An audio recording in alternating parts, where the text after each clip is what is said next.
Hi, welcome to Morning Talk Show. Today, my conversation with Amy Edelstein. Amy is an author. She is a public speaker. She is an educator. She's the founder of an organization called Inner Strength Foundation. There'll be links below to that. Amy really interested me because, as you know, I've got um, an interest in spirituality. I think I've got certain skepticisms about spirituality, but also I'm drawn to it. I'm just in a place of learning myself. So, Amy is a person who teaches, I guess, secular practices, which she has kind of gleaned from a long career of studying, experiencing, and understanding various types of spiritual practice and secular practice and that kind of thing. So she's kind of taken a long career and she's developed a system for teens from all kinds of different backgrounds to apply the lessons she's learned to their own inner strength, which I think it's great. She's doing really important work. So go check out Inner Strength Foundation, see if there's a way you can get involved or donate. And I just really loved talking to Amy. She has a passion and a warmth that comes through, but also a seriousness that comes through and a real conviction. So it's always a stimulating and educating experience just speaking to someone like that. So I hope you enjoy the conversation. Like and subscribe if you want more of these kinds of conversations. Thank you for watching. Here's my conversation with Amy Edelstein. Amy Edelstein, welcome to Morning Talk Show. Thank you very much. Pleasure to be here. I'm excited to talk to you. Your programs that you do with teens and your inner strength and that kind of thing are right in line with things that I'm very curious to know more about. So, how do you describe yourself when people when you're meeting new people? How do you describe what you do, or is that too broad? That's a good question. There are, of course, many ways to answer that. And really what I'm trying to do is take the best of my experience of 40 years of in-depth contemplative practice and teaching around the world to release the irrepressible creativity of everyone I meet.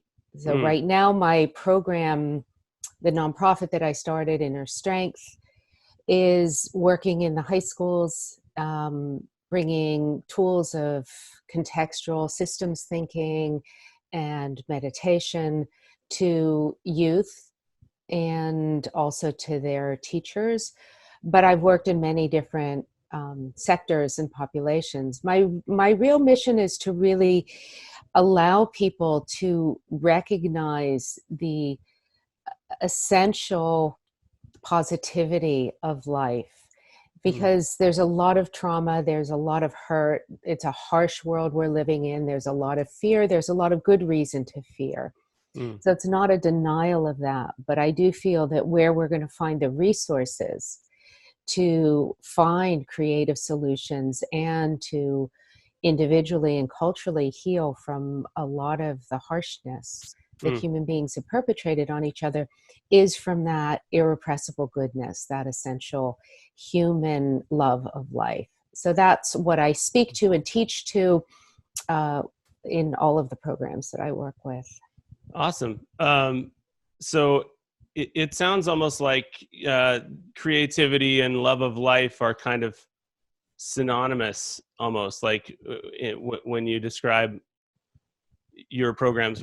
Would you say that's like, would you say that human beings, when they get out of a place of fear, or when they're able to at least have reprieve from the fear, that human beings are naturally creative?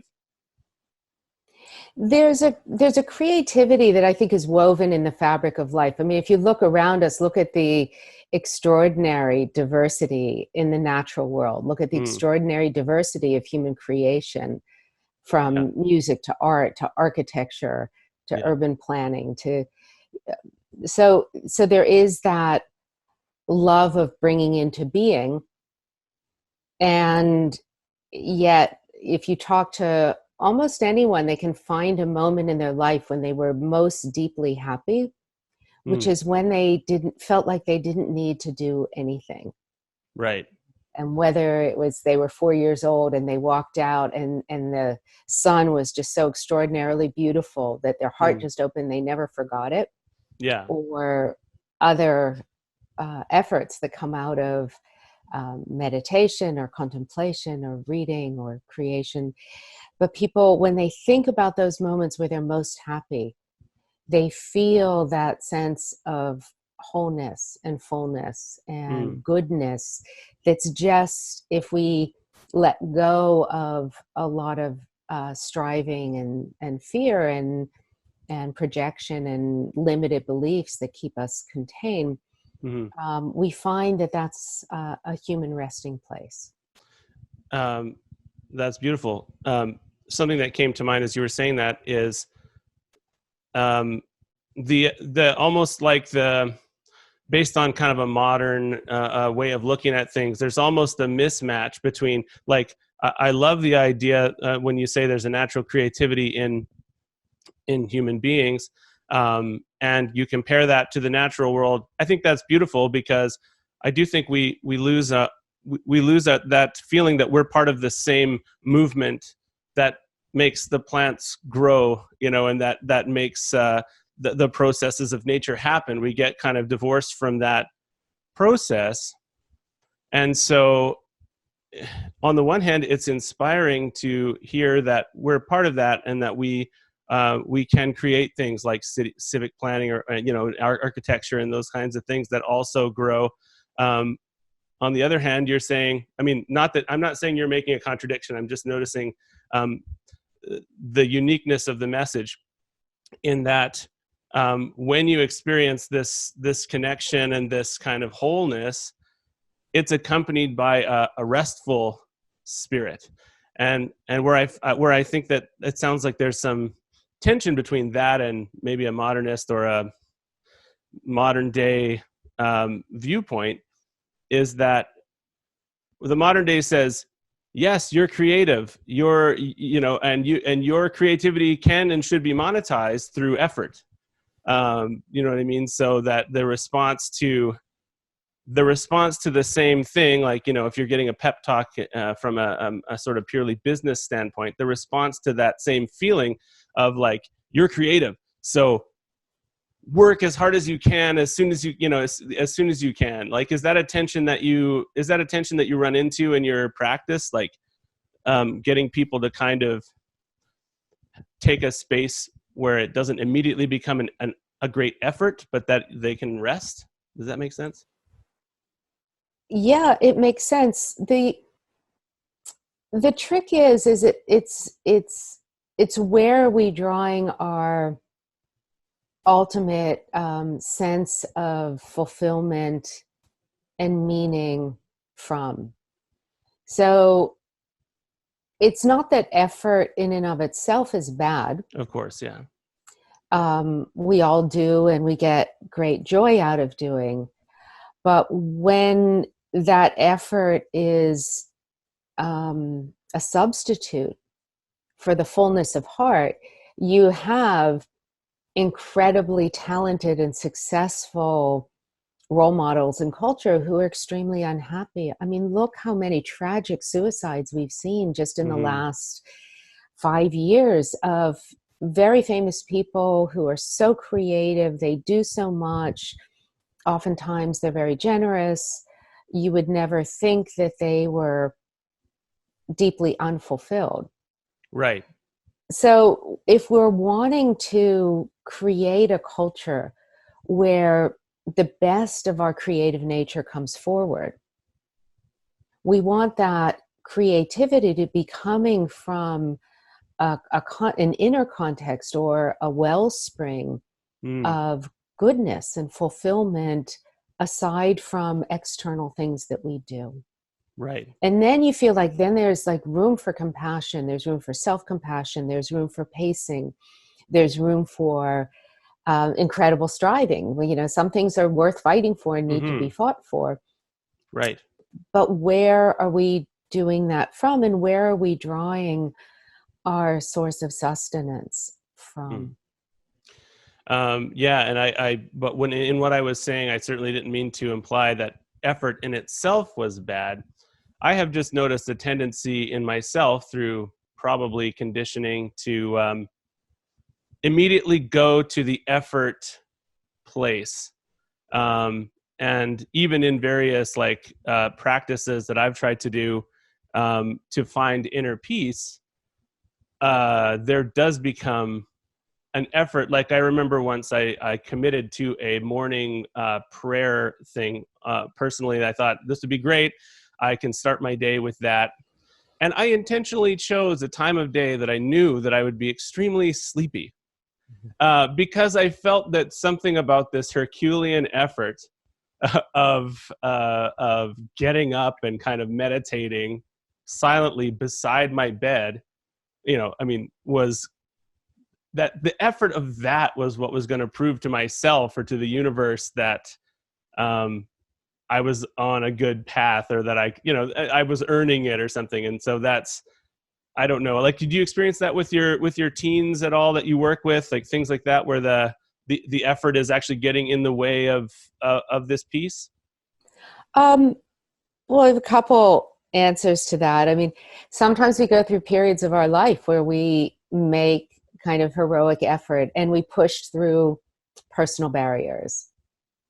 So I've done that. Um, there was a period where I lived in India in my early 20s, Mm-hmm. and I used to get up at 4 a.m. and I used to bathe in ice cold Ooh. mountain water, Oh. and and I would meditate for a few hours, and I would do it every day. And Mm. sometimes it was cold, Yeah.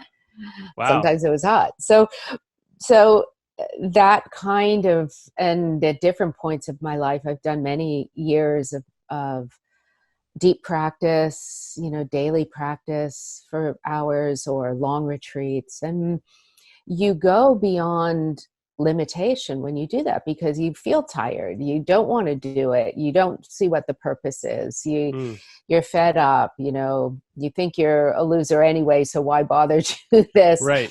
Um, so consistency and pushing through that teaches a lot about the mind, the nature of the mind, the nature of what are our habitual tendencies. Do we always think that we're further along than we are? Do we always think that we're less far along? Do we continually undermine our efforts? Do we doubt? Do we have a lot Mm-hmm. of self-doubt? Do we doubt our commitment or our decisions, so that we're constantly ruminating? I mean, William James was famous at that. He could never commit to anything. So he could never commit to a course of study. He could never commit to a different, a different kind of inner contemplative practice. He was constantly doubting himself no matter what Mm. he did. Um, Interesting. yeah, so all kinds of great historical figures go through that. At the same time, the teens that I work with are so deeply stressed. They're worried, everything from grades to financial aid to climate change to systemic racism to deportation. I mean, they have some really major issues on their mind. And I just don't feel that what they need right now is the equivalent of a Zen monastic Right. discipline in the middle of high school. What they Right. need is they need to be allowed to be kids. They need to be allowed to be happy, to let go, to goof around, to have fun, to fall in Mm. love, to do those normal things that teens do Mm. um, in a climate that is just really rough. Yeah. I've got young children, and when I see them clearly experiencing that kind of freedom that childhood gives you, I'm I'm pre I'm pre sad, or I'm pre anxious about the time when when that goes away, or when you see them starting to experience anxiety. It's like it's a it's a it's a hard world. And um and I think the internet and social media has brought a lot of has taken the bubble away sooner the childhood bubble away. Do you talk about social media in your course? We do. It's a very big source of stress, Mm. and digital addiction is also on the rise. Mm-hmm. I mean, I encourage all parents to keep actually, the World Health Organization said that it's best to keep your children, um, even as old as 5, away from digital devices because Mm. of the impact on emotions and brain, Mm-hmm. and those craving receptors that Right. all the movements and bells hit.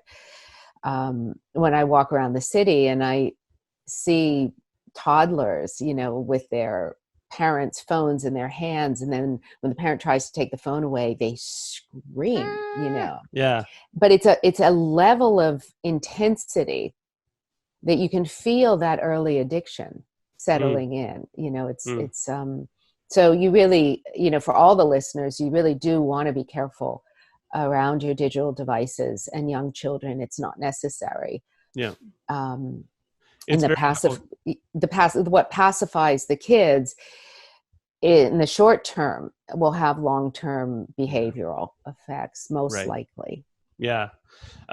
Yeah. When I'm sympathetic. We try and have a very limited screen time with our kids, but man, there are times where it's so easy, to stick them in front of that.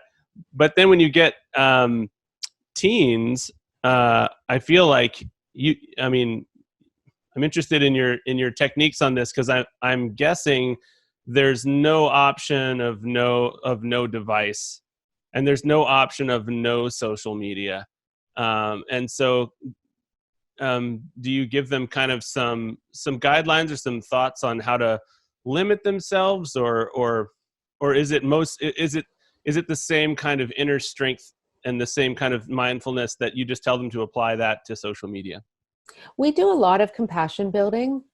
And so if you're reinforcing that kind of kindness towards people you don't like or who said something bad to you, you can help teens learn how to dial back their Hmm. reactivity, that hurt or humiliation that wants to retaliate and that escalates. And Mm-hmm. once it escalates digitally, it can spread. So yeah, it's we don't try to limit teens. We talk about staying away from their screens at least an hour before bed, because the light in the screens affects Right. the brain waves, and then they can't settle down and they don't get a Yeah. good night's sleep. And Right. we give them very pragmatic tools Hmm. and we teach them about the effect of those kinds of electronics and the light on the brain. And we teach them about dopamine receptors and what's going on, so that Hmm. they understand that this is not a particular judgment of them individually or Right. personally. And Yeah. we also let them know that there are a few great articles that came out over the last 2 years about Silicon Valley developers who are working at particular app companies who are not giving their young children devices. Right. And they, now that they're having kids, because they're now in their 30s instead of in their early 20s, they're recognizing that they have been building in addiction triggers into Mm. the Yeah. online media and games Right. for profit. Right. And now their kids are walking into that, and they don't want their kids having that effect. So they're discussing, if we could build these to be addictive, can we build these to be non-addictive?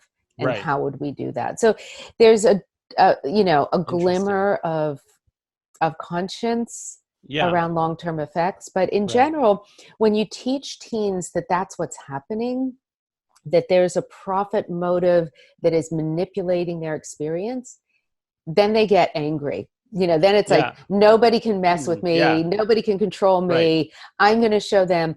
And that, I found, activates that teen sense of independence, of wanting to Ah. be their own person, Yeah. of not wanting somebody to fool them, not wanting to be used. And that is quite an effective deterrent. Yeah. That's beautiful. Yeah. I never thought of that, like on a personal level with social media. I have I've often felt like it holds up a mirror to me, about in a way about parts of myself that sometimes are healthy things and sometimes are not healthy things. Like, but they are a part of me, and it shines a light on me. So I've put kind of, you know, sometimes pressure on myself I should be better than this, I should be bigger than this, but it is good to know that it's reassuring to know that there's something kind of built into it, that it's not just my weakness that makes me scroll through angry tweets. That's something, like, I just got into Twitter because of this podcast, and Twitter will show me a tweet that it knows will make me angry. I know that there's some algorithm or something, not that there's a conscious mind, but it'll show me something that is not something from someone I follow, but that I'll instantly know that all of the responses are going to be really angry. And I'll scroll through the angry responses and just soak up. It's happened a couple of times. I'll just soak up the negativity. And that's almost entirely from adults to adults. Anyway, I'm just riffing on this. I'm learning from you. It's good to think of it that way. Right. And I think that as we started in the beginning, we always want to be mindful about our own human life. What are we aspiring to demonstrate? What are we aspiring to experience? Not just in a meditation practice or other kinds of reflective, contemplative practices, but in all of those temptations and challenges. So, 2,000 years ago, the temptations and challenges were different. And we can't,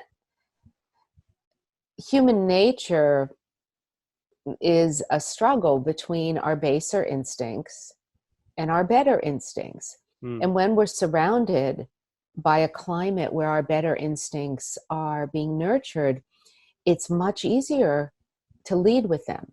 Yeah. Now, when we're surrounded by a climate that feeds off of our baser instincts, and often there's a profit motive behind it, that feeds on division and prejudice and animosity, as you were describing.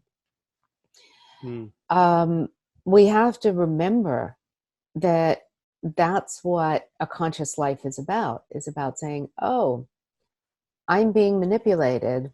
Right. I actually don't want to go there. I'm not going to feel better. I'm not going to learn anything. I'm not going to contribute anything.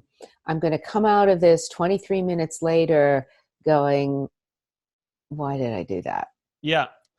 You write you write out the whole angry response to the Facebook wall, and then I've done this anyway, and then sat there with my finger on the post button and then not done it, and oh my goodness, it feels so good not to contribute to that.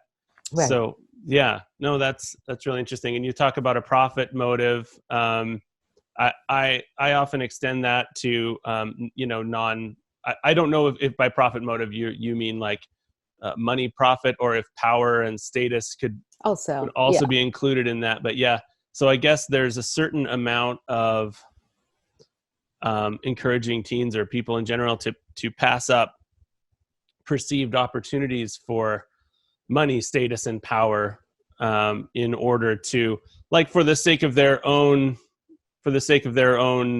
well-being, and then also that that does spiral out into, that does go out into the world, and affect other people's well-being as well.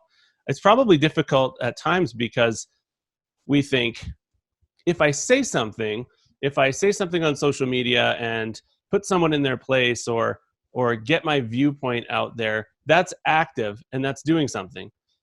And if I don't, I'm not doing anything to make things better. You know what I mean? Like, there's that feeling that maybe you can see that people do think it's important to get their view out there. And they kind of always equate their view with what makes them angry, rather than their viewpoint being something that makes them joyous or makes them feel centered? This isn't really a question. I'm just thinking. Well, I think that one of the things that you're bringing out there is what counts as a positive contribution to the world. Mm-hmm. Yeah. And we forget that who we are, the quality of our humanity, is what's going to impact so many people in a real way. Mm. And, some people are philosophers and their medium is communication. Musicians have had such a huge influence Mm-hmm. over us. But for ordinary people like us we work in fairly limited areas, we work with people who know us, who talk to us, who see us. If we have that groundedness and centeredness, if we're reliable as human beings on a heart level, that we're not going to fly off the handle and berate somebody who was supposed to be our friend and cut them down in front of other people, right, where we're just going to, or if we have a bad day, we're not going to dwell in it and paint everyone around us with our negativity. That means something to people, and it shows them that our better human nature is possible to live from in this day and age. And that's so important, because most of us can't dismantle the structures of systemic institutionalized racism. Most of us don't have the power and authority to make significant reduction in our carbon emissions. Some people do, and some people listening to your podcast may have that capability in manufacturing or in science and engineering. So please do so. Use your intelligence for good. But for those of us who don't, being an expression of the world that we want to live in, that quality of generosity of spirit, of wisdom, of depth, of lightness of being, of joy and love that's authentic, is so needed. I mean, I can't think of anything that is immediately accessible and in such short supply in most people's lives. So it's critical. And so instead of seeing that I'm not doing anything if I don't put my view out and, kind of combat in the turf wars out there, recognize the value of really being a kind person. Yeah. And what comes to mind as you're saying this is that for the people, who don't have a platform or a position to make changes that will be noticeable to large numbers of people in things like carbon emission and racism, is that the opportunity that's afforded us is to plant a garden in where you live that can actually flower, but and can grow. And it's not there's no shortcut to it, So if you have a platform to speak to millions and you can get people to change their behavior and combat climate change or whatever, that's amazing. But I'm sure that those people who have the ability, many of them are also in their lives, hopefully, planting seeds just like you or I would be able to do. And I'm kind of reminded of actually a biblical parable of the casting of the seeds, where some of them land in the rocky places and some of them land on fertile soil. And it feels to me, and obviously the seeds planted on fertile soil are the ones that grow. And it makes me feel, based on what you're saying and what we're talking about, that social media is very often, I was going to say it's a place, it's a rocky ground where the seeds don't necessarily grow. Forgive me. I'm a verbal processor, so I'm working through what we're saying here, and even as I'm saying this, I'm kind of realizing that the things we're tossing out sometimes on social media, the negative things, aren't seeds. So that was my first thing, was like, oh, it's social media. My first thought was that social media is the rocky ground, and we're casting our seeds and they're not growing. But I think often it's not even seeds of love and seeds of wholeness and contentment that we're even casting. So I mean, it could be that if we all went tomorrow and cast the right seeds on social media, like all of us, that would be a garden as well, because it's a place that we live. Is that? Right. Yeah. Yeah. And certainly media of all kinds can be used to connect. Look at Sesame Street.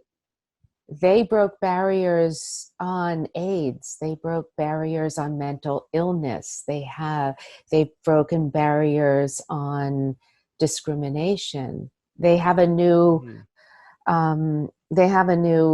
segment of their show that's helping children in refugee camps around the world. Oh wow. I mean, I it's haven't. so he's come back because of the couple movies on his life, but I actually grew up in Mr. Rogers' neighborhood. Ah, We used to beautiful. run into him in the barber shop, and he has Oh, two literally. sons who were literally, he lived 6 blocks from my grade school. Oh my goodness. Yeah. Wow. So I I'm actually literally starstruck by grew up, proxy.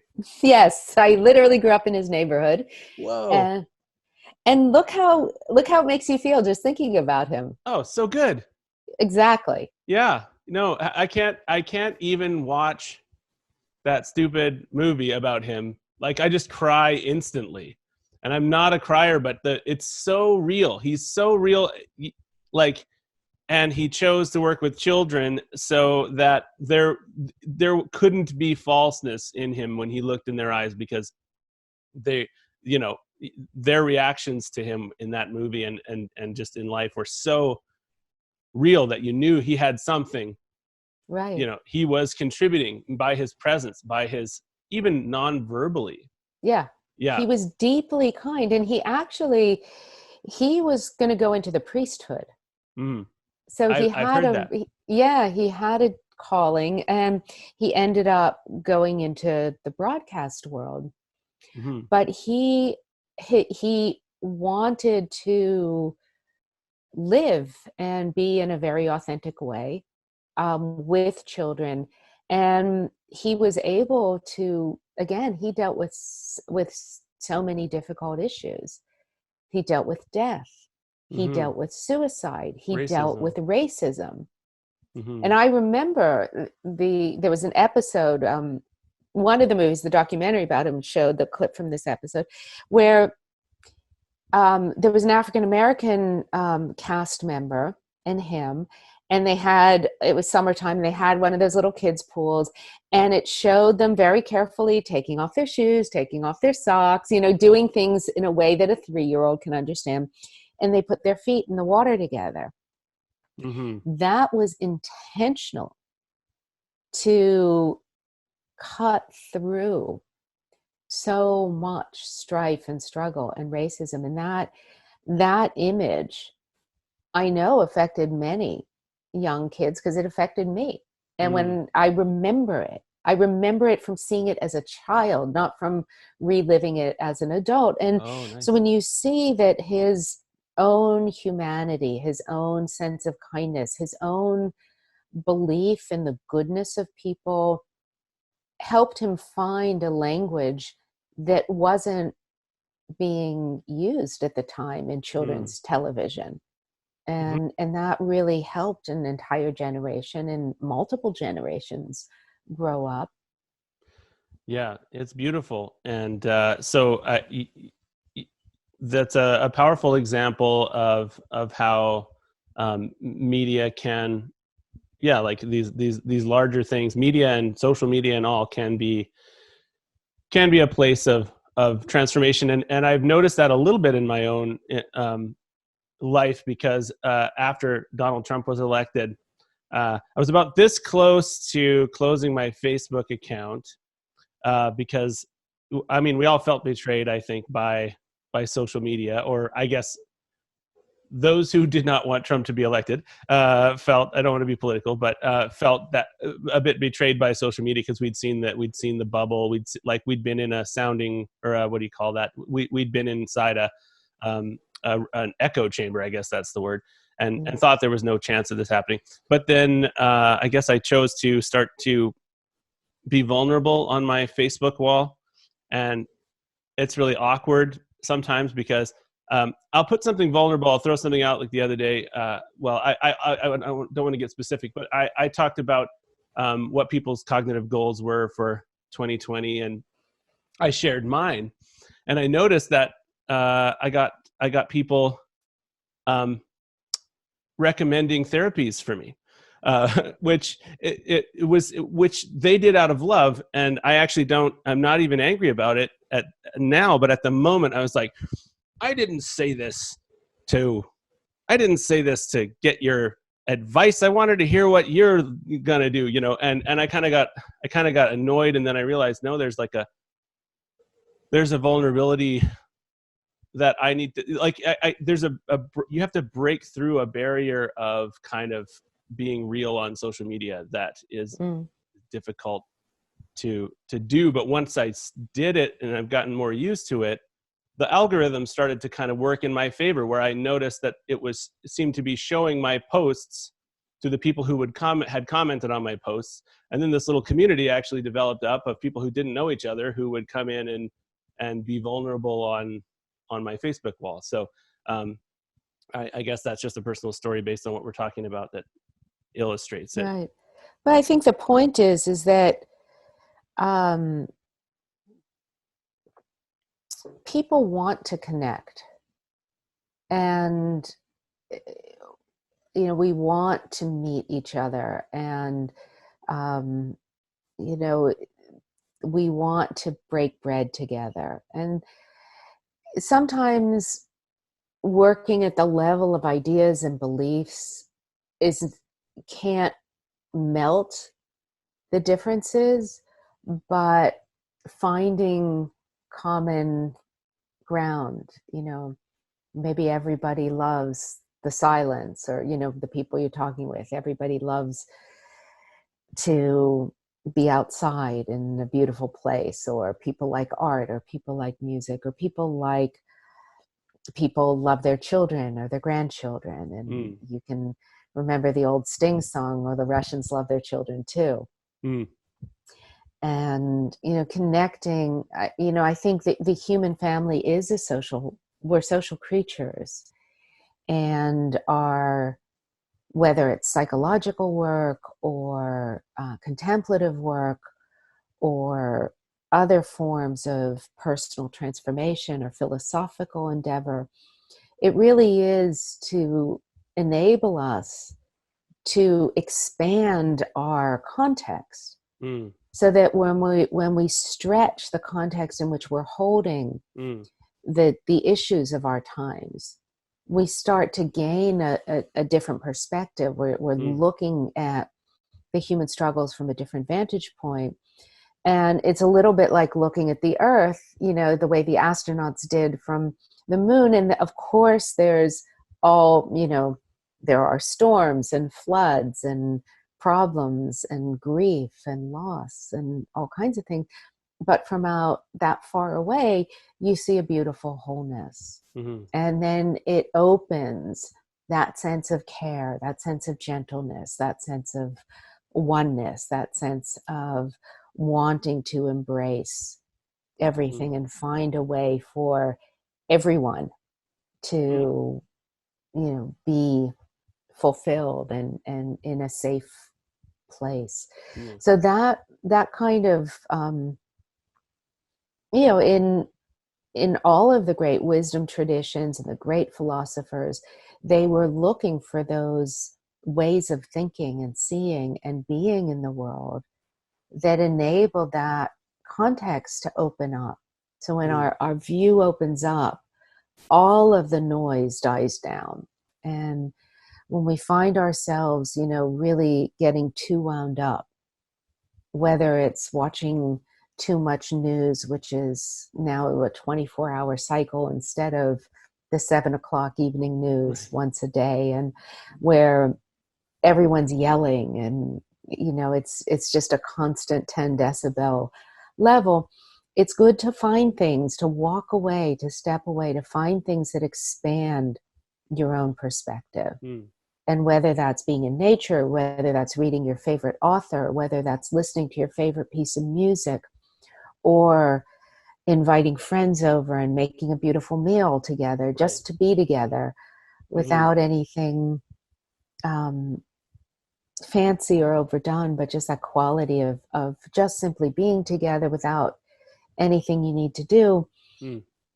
You realize that we have tools in our hands to let our perspective open up, and in that let ourselves drop to that deeper access of wisdom and compassion and heartfulness for ourselves and for other people.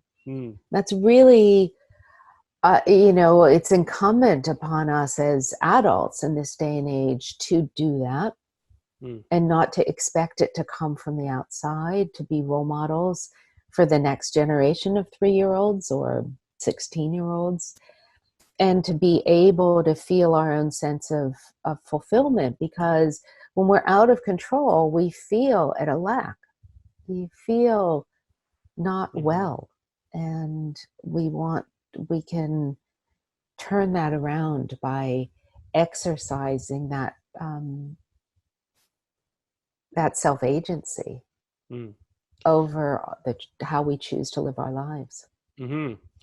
I love the kind of personalness of what you're saying, the experiential kind of non-formulaic nature of kind of following your internal cues kind of towards this this peace and this inner strength that gives you the right starting point from which to go out into the world. And I'm noticing a kind of a beautiful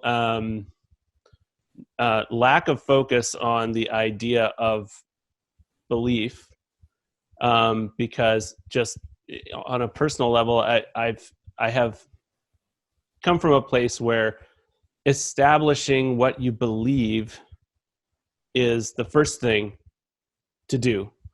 And there's a feeling, I don't know if it's a faith or just something that's told to you that if you get your beliefs right at the core, you get them specific, you know them fully, then the wholeness will arise from that. But what I'm hearing from you is that ideas are actually a way to open up wider. I've occasionally fallen prey to ideas being a way to hone in like a scalpel on what is right, or what will work for me, and that kind of thing.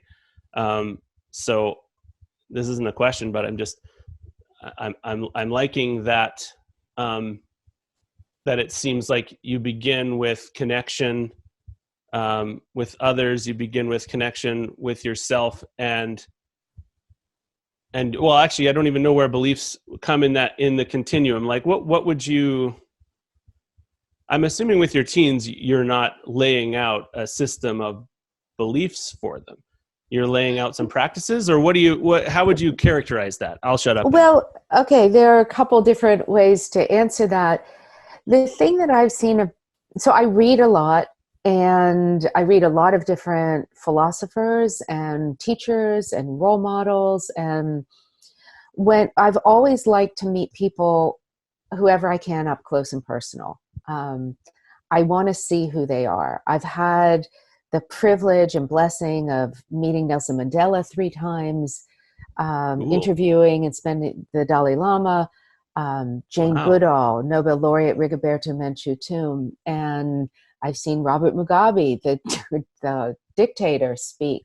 And so I have had, I always like to meet people, because I want to see who they are. And I love reading biographies. So I love the transcendentalists, the American transcendentalists, Ralph Waldo Emerson and Margaret Fuller and Mm. Henry David Thoreau, just getting to know them and their human frailties and what they were like. And then you can see how the philosophies, or Alfred North Whitehead is one of my favorite evolutionary Mm-hmm. thinkers, or Teilhard de Chardin, who's another one of my favorite evolutionary thinkers.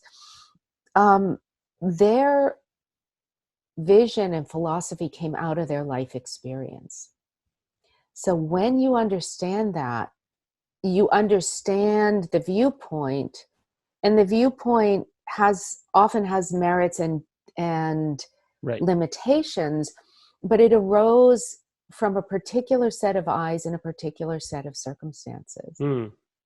And it's very important for us to realize that our human experience, what we believe is true and right and good, is variable. It depends on our experience, and it depends on our experience of life. Mm. So my grandparents were all immigrants. They fled from oppression and war in Europe. And they came to America, and my grandparents had a very hard time. My parents' generation became academics. And then I'm a product of just those two recent generations. My experience of America is very different than the experience of a Black male teenager who grew up in intergenerational poverty in North Philly, who is surrounded by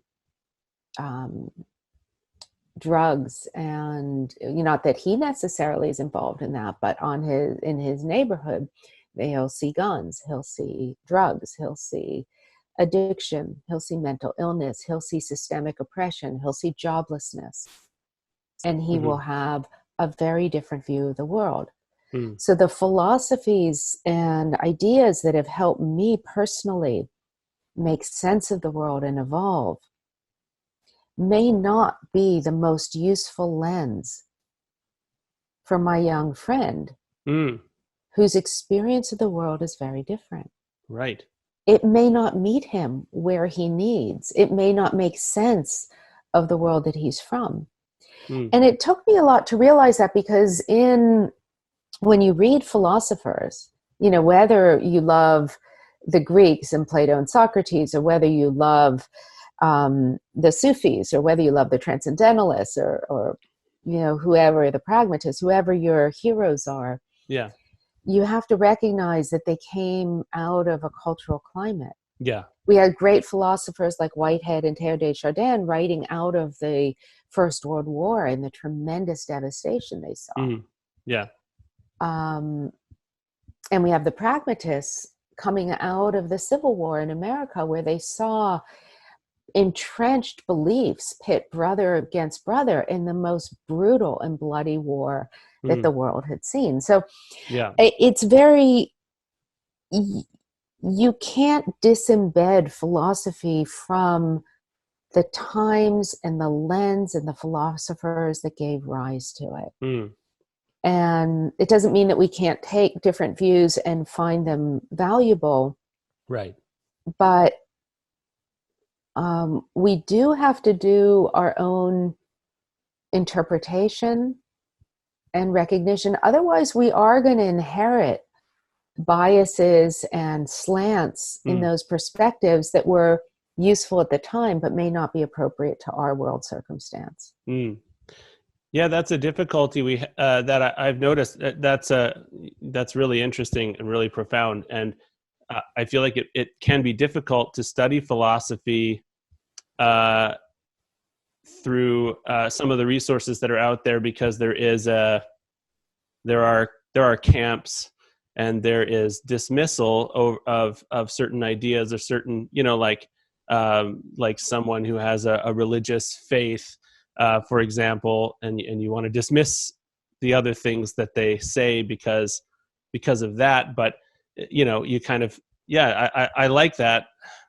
because sometimes it is difficult. You meet the apostles of these various philosophers, and you get kind of you feel like it's all or nothing. And so I love what you're Right. saying. It's kind of um, I've noticed that when I'm interested in a new philosopher, I'll watch a biography of them, or I'll try and find something that tells about their life, because it does help kind of put them in context. Right.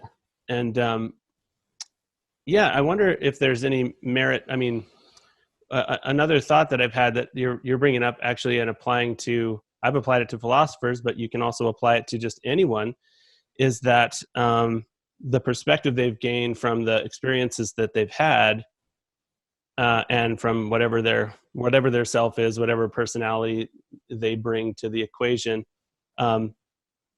you that the fallacies that they might come up with are actually a product of the same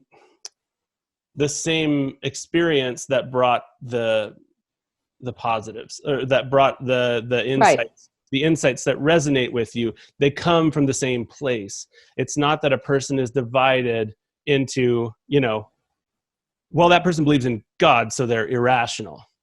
And so, and so that it's like that side of their philosophy came from a bad place. This part came from a good place. And it's kind of a reminder, like what you're saying reminds me to kind of not have that distinct divide. Because, if you've got someone who's seeking universal love in the 1800s, what is God but universal love? And so in that, and I don't mean to hone in on the God belief, but I've noticed that is kind of sometimes a dividing line in the way that people look at various philosophers, and rather than looking for the salience, or that like looking for that personal resonance with what they're saying, and then doing a translation of the other parts for yourself, so that you can kind of wring out the wisdom or something. Yeah. So, or be conscious of some limitations that may be deeply embedded. right. Yes. And one of the things that I've seen is that as I've gotten into some of the philosophers, I found particularly a lot of, how to say this, there's a lot of bias towards the masculine in a lot of philosophies, and a lot of disregard of women in the circles that women have been traditionally a part of. And it's gotten woven in the Western culture. Now we have a scientific bias, where we bias anything that can be measured over those things that cannot be measured. Right. Now, my father, may his memory be a blessing, he passed a year ago. He was a particle physicist. Oh, wow. And he worked, with very, very minute particles. So he would speed up electrons and blow them into neutrons, and break them apart, and look for mesons and pi mesons and quarks and muons and all kinds of far out things. So what I learned from being around him, because I was always more, my brother was a scientist, and my sister an artist, and I was more a thinker, and I liked ideas and thoughts and writing. And I really felt like he took a lot of things on faith. They did these complicated mathematical equations, but really, how many of you have ever seen a muon? Nobody. They're too small. And you can see that a lot of great theories of physics got overturned. We have the theory of relativity, which overturned Newtonian physics. So science is also a matter of faith. It's, we observe what we can observe, but what we can observe is limited by what we believe is possible. and what we're looking for. Yeah. So there isn't a very hard division between philosophy and science and arts, that we're always influencing what we're letting into our field. Even if our field is very vast, we're still, our human mind will create boundaries, and whether they're for particle physics, or whether they're for philosophy, or whether they're for religion, or whether they're for psychology or another discipline, we're creating those contexts, and then we're defining reality and truth within that. Well, that's the best we can do. Yeah. We're all doing it. Right. It's not, particle physics has a certain hold on what's true in certain realms, and contemplative practice does too, because you start to experience the interrelationship between the physical energy that animates our body, our consciousness, our awareness, our insight, our capacity to love. There's a science to the mind as well.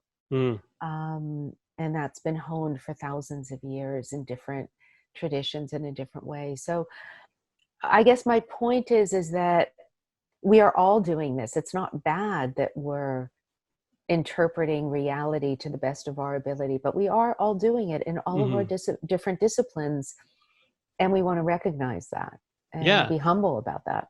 I love how you're opening it up. You're opening up this, I don't know, it's almost like a joy of reality, and a pragmatic definition of faith, even. Like, it's not a religious faith, but your father had a faith structure. Not only did he have a faith, it's a really interesting way to think about faith, because he had faith that these things were happening based on the results of the test, but then he also had, I'm sure, beautiful images that only lived in his mind of the effects of his experiments. And I don't know, again, not a question, but just riffing off of what I'm hearing. It feels to me like whatever we choose to do in life that kind of really activates us and gives us that sense of wholeness, maybe does involve a certain kind of faith, or at least a mental picture of what's beyond the veil of our understanding.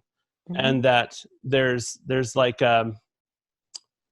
there's a benefit and a joy in coming to a place where what's beyond the veil of our understanding and what we can put into words is something that actually calls to us, rather than something that menaces us, or something like that, where, like, whether it be these actual particles that are beyond the veil of our physical vision, or whether it be the innate creativity and love of human beings, that if you can get to a place where you can feel that calling you from beyond the veil, rather than hearing menacing voices. This is such a up in the air language, but it's just what's going on. That the world that you're living in, that you can express, that you can see, changes character dramatically. Like it changes the space that you can see. This faith in what's, or this call to what's beyond understanding and beyond the veil. Is this making sense? Yeah, it's making sense. Okay.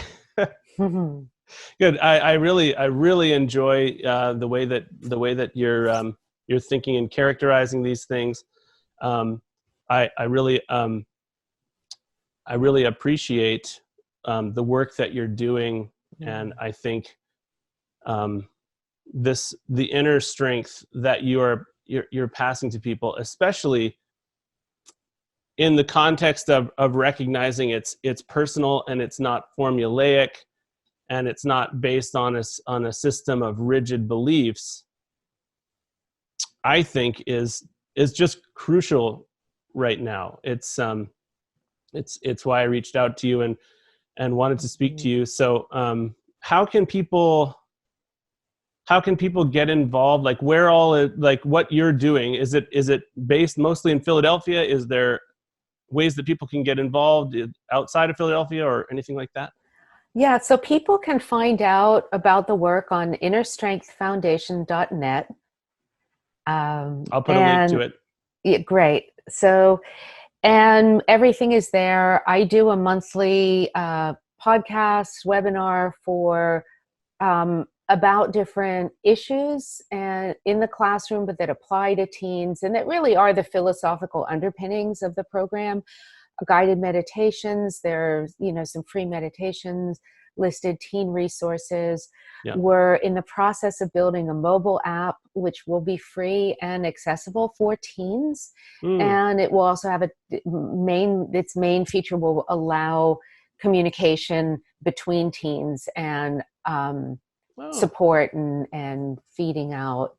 So it's not a replacement for some of the meditation apps that are there. It's really a mindfulness and meditation tool for teens to use and work with. So that will be up on our site. We're hoping to have the pilot of it in April. But there are plenty of resources and teacher training if you want to learn how to bring these tools to teens, or you're a parent and you want to figure out if there are other things that you can do to help your teens cope with the challenges and get the most out of their adolescent years. Amazing. I'm going to actually write, just in case, I'm going to write down that website again. What was it? Innerstrengthfoundation.net. Foundation.net. And from the sounds of it, for like what I like about this for teens is that it sounds like you're not like they can take the lessons they're learning from this back to whatever tradition they're from. Yeah. In other words, it's not, you're not passing on. I think that's one of the things that does concern some parents and that kind of thing, is the idea of their kids, even if it helps them, if it removes them from the tradition that they come from entirely, then it's frightening, and it probably, so am I right in thinking that like this is something that people can bring back? Yes, definitely. Yeah. We're very sensitive. One of my high schools has students from 27 countries speaking 20 different languages. Wow. So I have everything from Syrian refugees who are Orthodox Muslim to refugees from Myanmar who are also Muslim, to Nepali refugees, to Tibetan refugees, to children from Ghana and Kenya and Southeast Asia and Philadelphia. So I really work with students from just such a variety of backgrounds that we're very sensitive to the cultural context. We use social emotional tools and trauma-informed work. We work with contemplative practices in a secular context. And because I have a deep background and a respect for different philosophical and religious traditions, I am aware of that religions do see things differently, and I am aware of boundaries. So when I teach my instructors, we're able to be more sensitive because we have a deeper background. I have 40 years of experience with meditation tools. Wow. I didn't start this yesterday. I started in 1978 as a high school student, and I never stopped. And that was my entire adult life, teaching and learning and studying and writing for philosophical magazines and interviewing people. So I really, it helps to have a background to know how to respect people's traditions and how to really truly bring secular tools into the secular public school. You do need to know where the tools came from so you can be appropriate. Yeah, that's great. And that's one of the things that really made me want to speak to you and appreciate what I can see online of the work that you do. So, I mean, this has been a huge honor for me, and just appreciate you generously giving your time to speak to me today. Yeah, thank you very much. Is there anything else you'd like to say about your work, or how to get involved, how to get in touch? InnerStrengthFoundation.net. I have a book called The Conscious Classroom, Mm-hmm. which is available on Amazon. It won an IPPY Award for Excellence in Educational Theory. So if you're looking for the philosophy, classroom stories, it's not a how-to.